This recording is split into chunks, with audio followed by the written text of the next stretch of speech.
Hi guys, nandito tayo ngayon sa Naga City dahil pinagdiriwang ngayon dito ang City Riding Festival 2023 ng Motor Trade at meron tayo dito nakitang Yamaha NMAX 155 na color yellow green.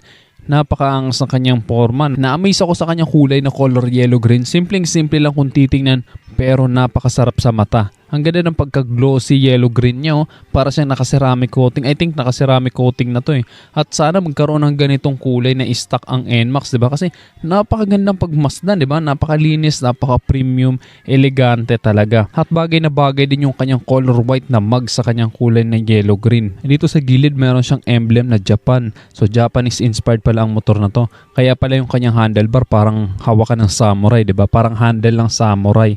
At dito sa part na to naka-carbon, no? Ganun din dito, tapos dito sa kanyang tangke. Tapos dito pa ako mas nagulat pagdating dito sa kanyang muffler, ang haba. Kakaiba yung design ng kanyang muffler. Pero yung ganito hindi na to legal sa kalsada, bali pang motor show lang yung ganitong klaseng muffler. Hindi ko lang alam kung anong tawag sa ganitong setup ng muffler pero napakaangas niyang tingnan, para siyang espada. Tapos dito sa kabila, ayan, kung mapapansin nyo, nakalabas ang kanyang air filter. Ayan, diba? Napakaangas din tingnan dito sa gilid na to. Ang ganda ng kanyang air filter kasi color silver, then white and black. Then yung takip ng kanyang panggilid, kulay pula. Bumagay sa design ng kanyang upuan na kulay pula din.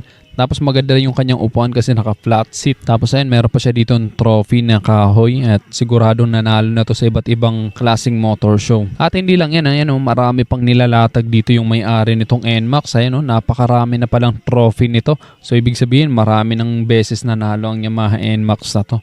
Kasi tingnan mo naman kasi yung kanyang forma, 'di ba? Napakaangas, napakalinis. Simple lang kung titingnan pero ang sarap sa mata dahil maganda yung kanyang kulay. Kaya guys, ano masabi nyo dito sa Yamaha NMAX na ito? I-comment nyo na lang sa baba ang inyong opinion. At kung nagustuhan mo naman ang video nito, pwede mong i-heart, i-like, i-share mo na rin at paki-follow na rin ang aking Facebook page.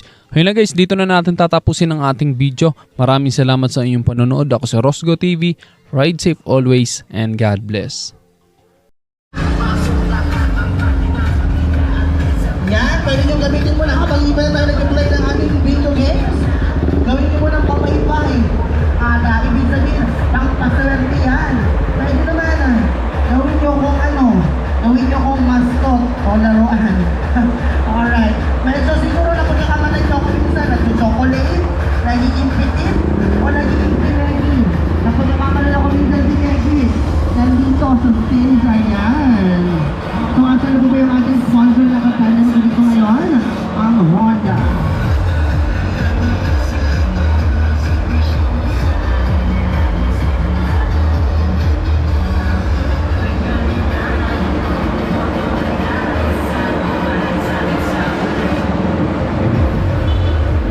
Alright, kailangan ko pinili ng admission sa mga ating bingo-bingo. Ayan. Maraming bingo. Gumugulong ka ng gumugulong. Gugulong ka ng gugulong sa sarap. Sa mga tropa.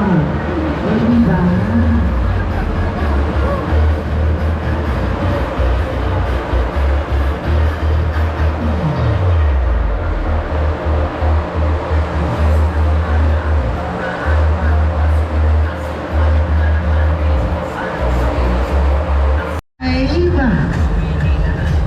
Basta kailangan natin mabuo ang letter M. Pag letter M, ibig sabihin, mahal kita.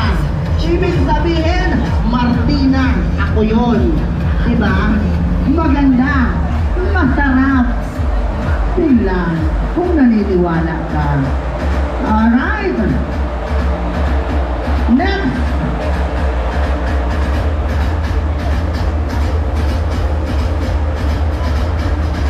Ang tatlong numero sa letrang G. Sa letrang G.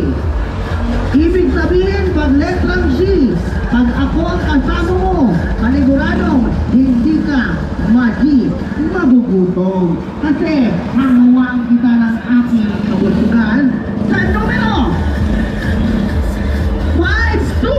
52. Ayan. Meron ba diyang 52 sa letrang G?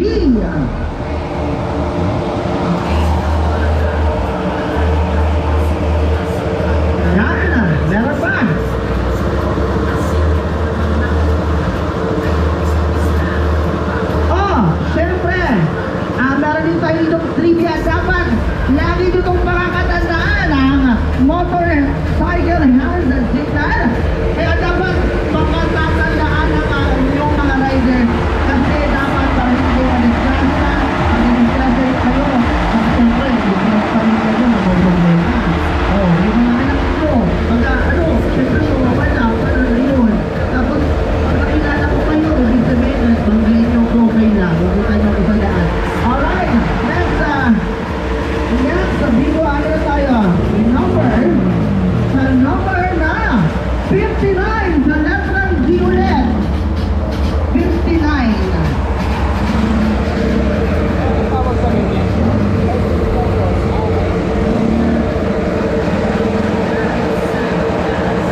dire-diretso lang. Hanggat mabuo natin ang letter M at kung sino makakabuo